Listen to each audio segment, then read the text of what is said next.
Welcome to Ask GC Anything, where we attempt to answer all of your burning questions. Yeah, including this one from Nathan Edinson, who's asked, how do I submit a question?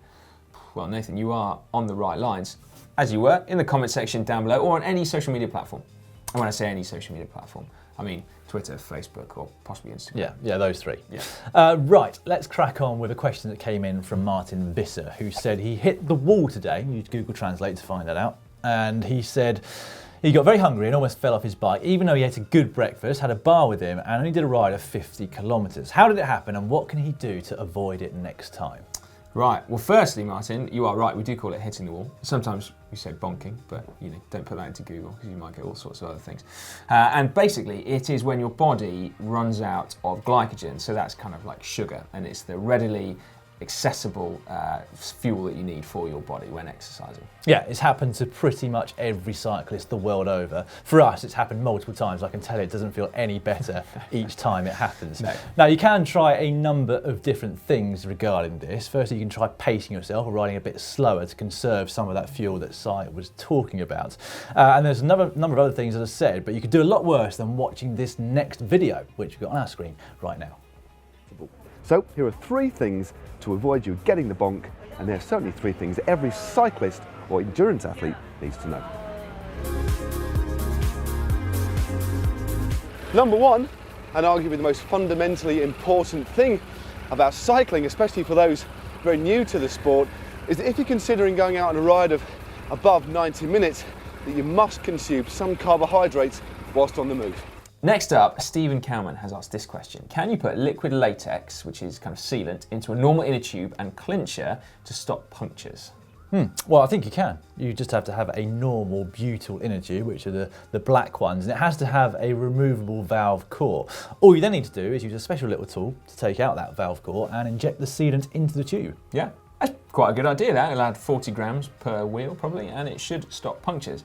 But there are a lot of other things that you can do before you get to that point, and we have a video about how to reduce the risk of punctures just playing behind me. And as you'll see, you can watch it, if nothing else, just to see what happens to the pink t-shirt. Oh yeah. It's like Russian roulette, isn't it? Simon, don't move your arm. Tyre choice is a really, really important factor, and not necessarily due to a tyre being labelled puncture resistant. The width of the tyre is really, really critical, depending on where you ride. If you're blessed with super smooth roads, a 23mm tyre is probably going to be absolutely fine. However, if you have to put up with rougher roads, then you might want to look at getting a 25mm, or even, if it'll fit, a 28mm. Quick fire round now, and this first one is from Define Nova. He says, what is the speed that I need to get to start racing as a junior? Well, it's quite difficult to quantify, isn't it? Because there is no speed for road racing, but essentially I think the best thing to do to get ready for road racing is to join your local cycling club, where you can take part in fast-paced bunch rides, you get to experience what it's like being in a bunch, and then you also get a feel for the speed that it's going to take. So yeah, pluck up the confidence and join your local club. As I said, you can't really specify speed for junior or any other category really, because speed is very dependent on weather conditions and also climbs and descents, etc. On Twitter came this question from Martin. Do I need this plastic disc on my cassette? I've seen bikes without them. What do they do? Well, they are a form of protection for your spoke. So it means that if your rear derailleur is not quite properly adjusted and is able to jump past the last sprocket and in towards the spokes, it's not going to mean that your chain mangles your wheel. So from that point of view, it can be quite good to have. We don't personally like the look of them very much. And if your derailleur is properly adjusted, it shouldn't happen anyway. Yeah, take it off, basically, but be careful. Okay, how about this from Jason? Where do you get the little figures from? Well, we got sent them from a very nice chap from Canada called Pietro Masdea, and I don't know where he got the actual figurines from, but he is the one that customised our little GCN figurines. Yeah, they are very cool, aren't they? That's for He took a lot of time over them as well, Yeah, I have to say. Right, Josh Kent says, hi GC, I'm a young rider who loves mountain biking. I found out I'm quite good at sprinting on my current mountain bike. Which road or track disciplines would be right for me? Well, Josh, if you are a road rider who can sprint, then the world is your oyster. If there's one thing I wish I could have done, it is sprint. And the world wasn't our oyster, was it? No, unfortunately it wasn't. The world was closed to us. No, so if you can race on the road and you've still got a killer sprint, then you're a lucky man. So yeah, pursue that. A little bit like Sagan, I guess. Mountain biker by trade at the beginning, wasn't he? Yeah. Sprint on him as well, so he's won plenty of races. So yeah. Jack Wu writes in saying, how do you adjust clipless pedal tension? Well, it depends on what pedal system you've got. So some don't have any adjustment whatsoever. So speed play cleats can be included in that. You can adjust the amount of you can just adjust the amount of float on the cleats themselves, not on the pedals, but there's no adjustment for the tension. We've also got some look pedals that we're using at the moment that don't have any tension adjustment either. But on a lot of pedals, other looks and Shimano as well, there's an adjustment screw on the left and the right pedal, which you can turn anti-clockwise to make it easier to exit the pedal, or clockwise if you want to make it harder to exit the pedal. Yeah. All right, next up, we've got 2 questions regarding tyre width. Firstly, Steve Lee wants to fit wider tyres on his road bike. Is there an easier way to tell if he can fit 25s or 28s on there? Essentially, there is no way to tell unless you try to put that size tyre in.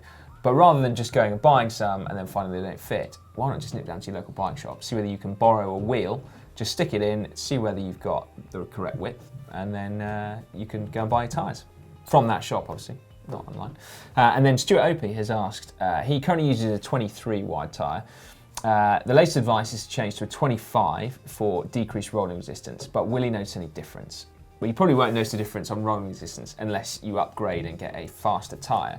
But what you will find is that you probably get more comfort, because they are more comfortable, aren't they, 25s? And you may even get a bit more confidence when cornering as well, because they do just feel a little bit more robust and a bit grippier. Okay, question now from Niall Horner. What's GCN's first ever video? Well, it was quite some time ago now, wasn't it? Almost 3.5 years. And I guess literally speaking, the first was actually a teaser video where we kind of tried to show you what we were going to try and do. However, the first proper video was probably this next one coming up behind me now. And it was how to customise your Garmin 800. And I apologise in advance for the slightly unenthusiastic voiceover. As you'll see, we have come a long way since that video. We're not as bad now, are we?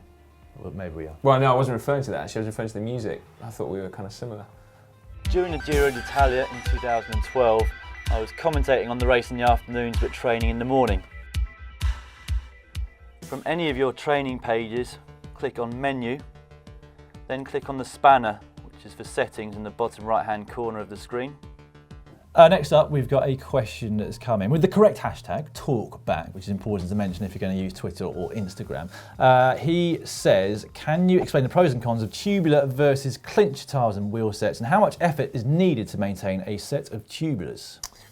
Well, tubular tyres are harder to set up because they need to be glued onto the rim. And so it is a bit more labour intensive, and it can take a little bit of time over successive days.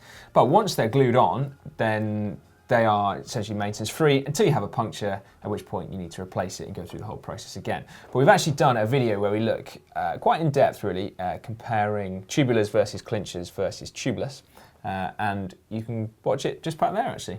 So let's try and answer that question. Yeah, so our little experiment. We've got 3 pairs of identical Reynolds Assault SLG wheels. Now I say identical, obviously 1 pair are tubular, so they don't have any hooks on the rim to hold onto the tyre. Finally, we've got this question from Emily Horton, who asks, a bit sadly, how do I ride my bike fast enough not to hate myself? Well, firstly, Emily, you should not hate yourself for riding slowly. I certainly don't. In fact, I quite like riding slowly. My favourite rides... Dan loves himself no matter what speed he's riding at. Yeah, I do. I used to absolutely love the old cafe run when I was a pro, where you got to ride along nice and gently and enjoy the scenery. But really, it all comes down, as you were saying to me earlier, Side, to attitude and possibly wanting to make improvements. So however slowly you're riding right now, as long as you have ambition to sort of either get slightly better or just enjoy the speed that you're currently going, then there's absolutely no reason to hate yourself at all. You should just be out there enjoying riding a bike. Yeah, you still have bad days, even when you're going really fast. You can still feel like rubbish, can't you? Anyway, if you do want to go slightly faster, this next video may well help you, because it is how to go faster for free. That's right. Always good. No extra effort required. If you sit on into a headwind, but then in tailwind sections where you're having to put in less effort, you can sit on the front. Aerodynamics plays a crucial role in cycling at speeds of over 20 km per hour, and exponentially more so the faster you're riding. Right, well, thank you to everybody who wrote in. I'm sorry we haven't got time to answer all of your burning questions. However, if you leave your comments, as Si said, in the comment section below, or on social media using the hashtag talkback, then we'll do our best to get to them next week. Yeah, now a few questions that we didn't answer today, but we have a video that answers them is this one up here, which is 7 things that you didn't know or might not have known about carbon fibre. So that's worth checking out as well. Yeah, or if you click down there, it's the latest episode of the GCN Show, which, even if I do say it myself, is always worth a watch. It is indeed. Before going to either of those, though, do make sure you have already subscribed to GCN. It's completely free. And to do it, you just need to click on the globe.